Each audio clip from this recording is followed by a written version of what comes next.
రెడ్డి గారిని కాళహస్తి ఆనంద్ అడిగాడంట, ఎలా ఉందండి ఈ ప్రభుత్వం అని. అప్పుడు ఆయన ఏం చెప్పాడంటే, ఆయన చెప్పిన మాటలు నేను చెప్పిన మాటలు కదా సుమా. గజ్జల మల్లారెడ్డి గారు కవి, ఎన్టీ రామారావు గారు ప్రభుత్వం ఉన్నప్పుడు గజ్జల మల్లారెడ్డి గారిని ఒక ఆయన అడిగాడంట, ఎలా ఉందండి ప్రభుత్వం అని. ఎన్టీ రామారావు గారి ప్రభుత్వం కమ్మగా ఉంది అన్నా. ఇది కూడా అంతే, చంద్రబాబు నాయుడు గారి ప్రభుత్వం కమ్మగా ఉంది, కమ్మంటే తెలుసుగా అన్నాడు ఆయనే. నేను అన్నగా మాటలు కాదు ఇది. సరే మొన్న ఏదో నేను అట్టాలేదు ఇది చెప్పాడు, కానీ అది కోట్ చేస్తున్నాను. చంద్రబాబు నాయుడు గారి కమ్మని ప్రభుత్వానికి పవన్ కళ్యాణ్ గారు కాపు కాస్తున్నాడు. ఎన్నాళ్ళు కాస్తావే కాపు? మా ఇంటి మీద దాడి జరిగినా కాపు కాస్తావా? కందుకూరులో నీ కులం వాడిని చంపేసినా కాపు కాస్తావా? మమ్మల్ని చంపేసినా కాపు కాస్తావా? కాయ్, నీ బలం నీ కులం, గుర్తుపెట్టుకో. నీ బలం నీ కులం.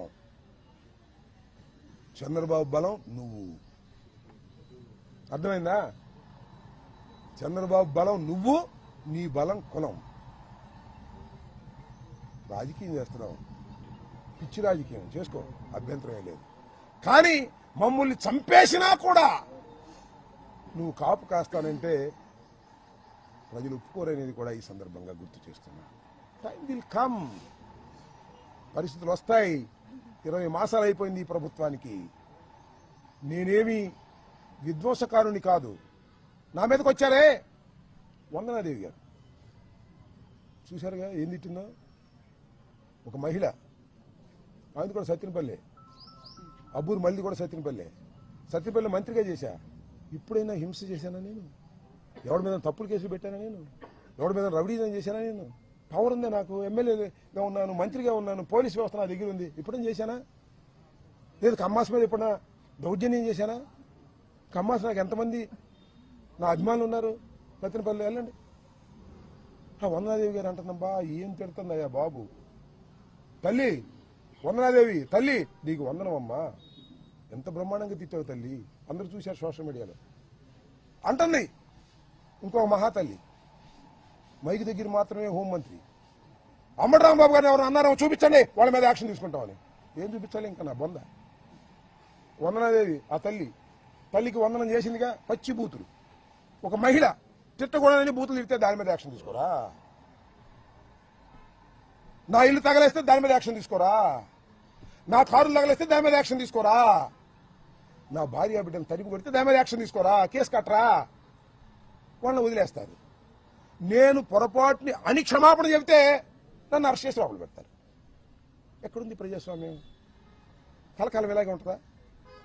అందరూ మీ ఆఫీసర్లే, మీ ఆఫీసర్ ఇష్టం వచ్చి రాస్తారు. ఎస్పీ వస్తే రానియరు, పోలీసులు కాపలా కాస్తారు, ఇల్లు పగల కొడతారు. ఏంటి అన్యాయం? ధర్మమేనా అని అడుగుతాను. సరే, పవన్ కళ్యాణ్ గారి ధర్మమే అన్నాడు, అలాగే నాగేంద్రబాబు గారి ధర్మమే అన్నాడు. మీకు ధన్యవాదాలు. ధర్మమే అన్న మీకు బహుధన్యవాదాలని మనం చేస్తున్నాం. ధర్మం కాదని కూడా అన్నారు కొంతమంది.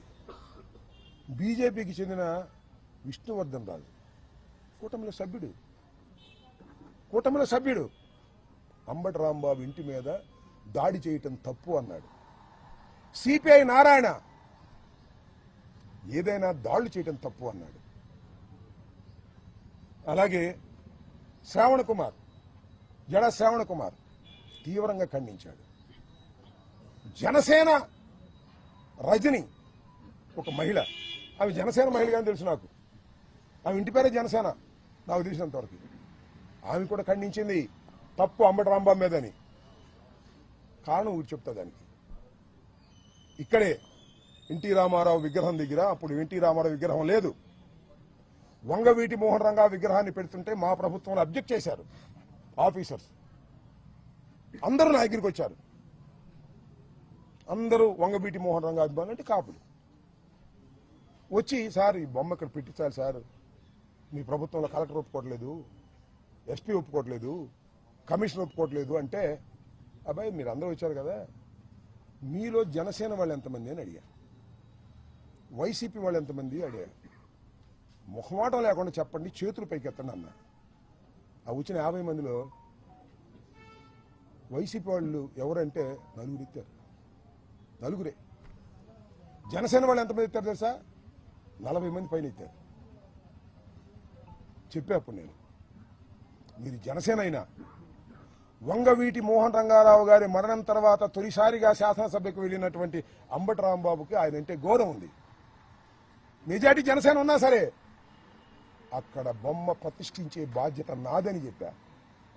కలెక్టర్ని కన్వెన్స్ చేశా, కమిషనర్ని కన్వెన్స్ చేశా, ఎస్పీని కన్వెన్స్ చేశా, బొమ్మ ప్రతిష్ఠింపజేశా. ఆ రోజున నన్ను పిలిచారు, సరే చాలా మంది పిలిచారు కాపుల్ని. ఆ రోజు రజనీ కనపడింది, ఈ అమ్మాయి. సార్ మీకు హ్యాట్సాప్ సార్, అందరూ కాదన్నా మీరు పెట్టారు సార్ అంటే, అమ్మ న్యాయం ప్రకారం పోతాను నేను, మీరు జనసేన అయినా సరే, నువ్వు కూడా గుర్తుపెట్టుకో తల్లి, ఎప్పుడన్నా న్యాయం కోసం పోరాడు, మాకు అన్యాయం జరిగినప్పుడు అన్నా. ఆ అమ్మాయి వాడు బయటకు వచ్చి మాట్లాడుతుంది. సిగ్గు తెచ్చుకోలే జనసేన నాయకులారా, చంద్రబాబు మోచేతి నీళ్ళు తాగటం కాదు, సిగ్గు తెచ్చుకోమని అడుగుతా ఉన్నా. ఇంతమంది న్యూట్రల్స్ ఖండించారు, మీకు భయమా? ఎందుకు ఖండించలేకపోతున్నారు? మీరు తెలుగుదేశం ఒకటేనా? మీరు 2 పార్టీలు కాదా? మీరు ఖండించకపోతే ఏం కాదు, మీకు విలువలు తెలుస్తాయి, మీ విలువలు పెరుగుతాయని నా ఉద్దేశం తప్ప మీరు ఖండించకపోతే పోయేదేమీ వచ్చేదేమీ లేదు. ఆల్రెడీ మీరు ఖండించలేదు. శభాష్ రాంబాబు ఇంటి మీద దాడి చేయమని చెప్పారు పవన్ కళ్యాణ్ గారు. శభాష్ రాంబాబు ఇంటి మీద దాడి చేయమన్నాడు నాగేంద్ర బాబు గారు. ఆయనకి మంత్రి స్థానం సంవత్సరం అయింది, ఇవ్వకపోయినా సరే సీఎం తిడితే ముద్దు పెట్టుకుంటారు, జైల్లో పెడతారు. సీఎం తిడితే జైల్లో పెడతారా? ఎక్కడ పెట్టారా? ఏంది ఎంజాయ్? నాకు అర్థం కాదు. ఇంతమంది వీళ్ళందరికీ ఎవరైతే, ఇంకా చాలా మంది నా దృష్టికి రాలేదు, జైల్లో ఉన్నప్పుడు నేను పత్రికలో చూసిన వాళ్ళు మాత్రమే ఇది.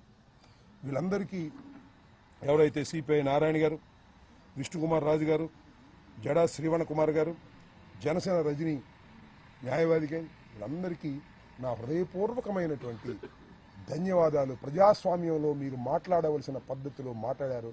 తర్వాత మీరు కావాల్సి చంద్రబాబు సపోర్ట్ చేసుకోండి, జనసేనకు సపోర్ట్ చేసుకోండి, మీ విలువలు పెరిగాయని కూడా ఈ సందర్భంగా నేను చెప్పదలుచుకున్నాను. దాంతోపాటు ఏబి వెంకటేశ్వరరావు గారు ఐపీఎస్, ఆయన ఏం మాట్లాడు తెలుసుగా, మాట్లాడాడు ఆయన కూడా. ఏమని? ఎన్టీఆర్ ఆఫీస్ మీద, తెలుగుదేశం ఆఫీస్ మీద దాడి చేసినప్పుడు మీరు యాక్షన్ తీసుకుంటే ఇలాంటి దాడులు జరిగాయి కదని, అంటే ప్రతీకార చర్యలు చేసుకోవచ్చని చెప్పాడు ఏబి వెంకటేశ్వరరావు గారు. చెప్తాడు ఆయన ఏబి వెంకటేశ్వరరావు గారు అవే చెప్తాడని నాకు తెలుసు. ఆయనకు కూడా ధన్యవాదాలు. ఐపీఎస్ ఆఫీసర్ గారు, మీరు చెప్పారే